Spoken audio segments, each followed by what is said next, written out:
أعوذ بالله من الشيطان الرجيم. بسم الله الرحمن الرحيم.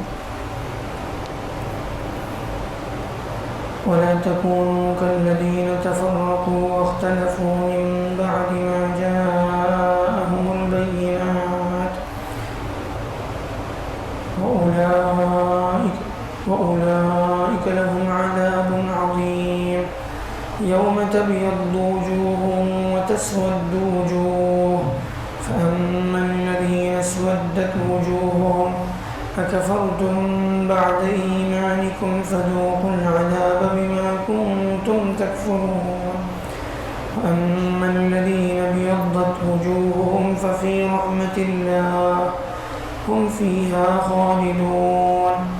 تلك آيات الله نتلوها عليك بالحق وما الله يريد ظلما للعالمين.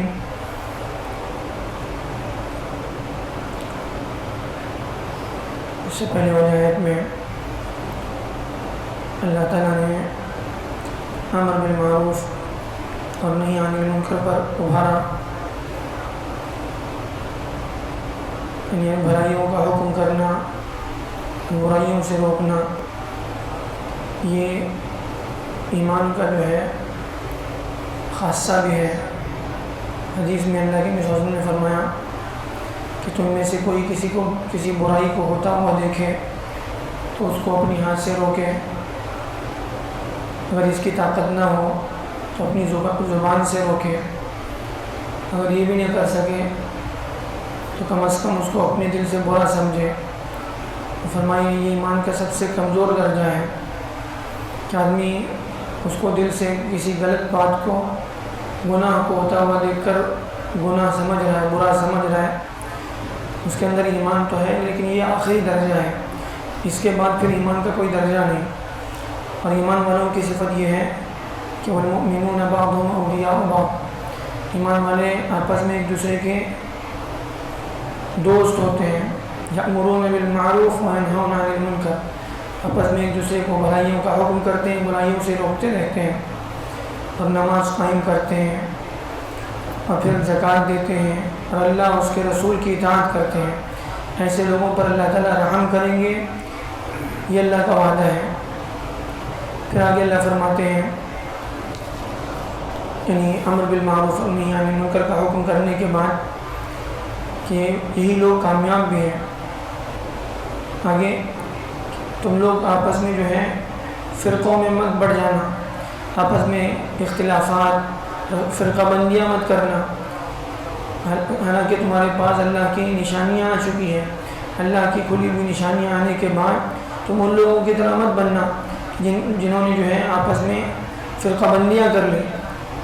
وَأُولَٰئِكَ لَهُمْ عَذَابٌ عَظِيمٌ، ایسے لوگوں کے لیے بہت بڑا عذاب ہے۔ یعنی مراد اہل کتاب، ان کے پاس اللہ کی نشانیاں موجود تھی، اللہ کے رسول صلی اللہ علیہ وسلم کی نشانیاں موجود تھی، لیکن اس کے باوجود جو ہے انہوں نے ان سب کو پسے پوش ڈال دیا۔ اور پھر جب اللہ کے نبی صلی اللہ علیہ وسلم کی بعثت ہو گئی، آخری کتاب کا نزول ہو گیا، تو الگ الگ جو ہے باتیں کرنے لگے، الگ الگ جو ہے گروہوں میں بڑھ گئے۔ اللہ کہے وَلَا تَكُونُوا كَالَّذِينَ تَفَرَّقُوا، تم ان لوگوں کی طرح مت بننا جو لوگ فرقوں میں بڑھ گئے۔ وَاخْتَلَفُوا مِن بَعْدِ مَا جَاءَهُمُ الْبَيِّنَاتُ، اور کھلی ہوئی نشانیاں آنے کے بعد وہ لوگ انہوں نے جو ہے اس میں اختلاف کرنا شروع کر دیا۔ اس سے پہلے تک بہت بڑی بڑی باتیں کرتے تھے، نبیوں کے بارے میں لوگوں کو بتاتے تھے، تو اب جب ان کے پاس نبی آ گئے، اللہ کی نشانیاں آ گئی، اب ان کا کام یہ تھا کہ اس پر ایمان لاتے، لیکن نہیں۔ وَأُولَٰئِكَ لَهُمْ عَذَابٌ عَظِيمٌ، ایسے لوگوں کے لیے بہت بڑا عذاب ہے۔ یوم تبیض وجوہ وتسود وجوہ، یہ کب ہوگا؟ اس دن ہوگا جس دن کچھ چہرے سفید ہوں گے، بالکل حشاش بشاش، کچھ چہروں پر جو ہے یعنی رونق ہوگی، نورانی چہرے ہوں گے، اور کچھ چہرے بالکل کالے پڑ جائیں گے۔ فَأَمَّا الَّذِينَ اسْوَدَّتْ وُجُوهُهُمْ، کچھ جو لوگ جن کے چہرے بالکل کالے پڑے ہوئے ہوں گے، ان سے پوچھا جائے گا أَكَفَرْتُمْ بَعْدَ إِيمَانِكُمْ، تم نے کیا یعنی تمہارے ایمان کے بعد کفر کا راستہ اختیار کر لیا، ایمان لانے کے بعد پھر واپس کفر میں پلٹ گئے۔ یعنی تمہارے پاس اللہ کی نشانیاں موجود تھیں، اللہ کی جو ہے آیتوں کو تم لوگ پڑھتے تھے، پھر اس کے باوجود تم لوگ پلٹ گئے. فذوقوا العذاب بما کنتم تکفرون، چکھو اللہ اس عذاب کو تمہارے کفر کی وجہ سے. قرآن مجید میں دوسری جگہوں پر بھی اللہ نے ان لوگوں کے بارے میں بتایا ہے کہ جن کے چہرے بالکل کالے پڑیں گے، یعنی قیامت کے دن ایسا ہوگا کہ کچھ چہرے حشاش بشاش ہوں گے، یعنی اپنے اعمال کی وجہ سے اللہ کی طرف سے ان کو اللہ کی رحمت کی ایسی امید ہوگی کہ ان کے چہروں سے ہی اس کا جو ہے یعنی اس کا پتہ چلے گا. اور کچھ لوگ جنہوں نے اپنی ہردرمی کی وجہ سے، ضد کی وجہ سے اللہ کی آیتوں کا انکار کیا، اللہ کے رسول صلی اللہ علیہ وسلم کی نشانیوں کا انکار کیا، حق کو چھپایا، جان بوجھ کر جو ہے اللہ پر جھوٹی باتیں گڑھی، ایسے لوگوں کے لیے جو ہے اللہ کا عذاب ایسا ہوگا کہ ان کے چہروں سے ہی جو ہے اس کا پتہ چلے گا. وَأَمَّا الَّذِينَ ابْيَضَّتْ وُجُوهُهُمْ فَفِي رَحْمَةِ اللَّهِ، اور جو لوگ جن کے چہروں پر جو ہے نور ہوگا، جن کے چہرے حشاش بشاش اور بالکل جو ہے چمکدار ہوں گے، وہ کون لوگ ہوں گے؟ وہ لوگ اللہ کی رحمت میں ہوں گے، ایمان لانے والے، اچھے اعمال کرنے والے، اللہ اس کے رسول کی اطاعت کرنے والے.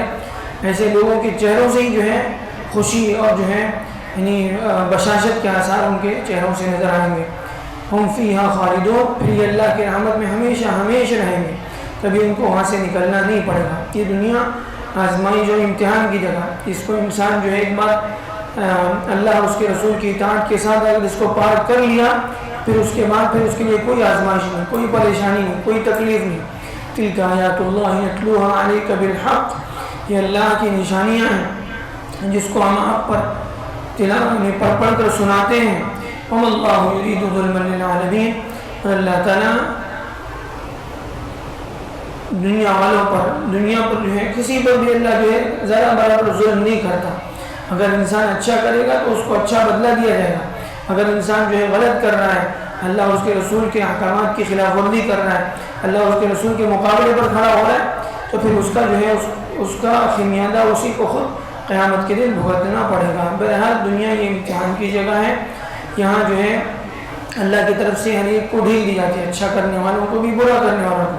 لیکن ایک وقت اللہ نے طے کیا ہے، جو حساب کتاب کے لیے اللہ نے جو ہے اللہ کی طرف سے طے ہے، جب وہ وقت آئے گا تو پھر انسان کے ہر ایک کا جو ہے پورا حساب لیا جائے گا. اللہ تعالیٰ جو ہے امین آیتوں سے صحیح جواب دینا.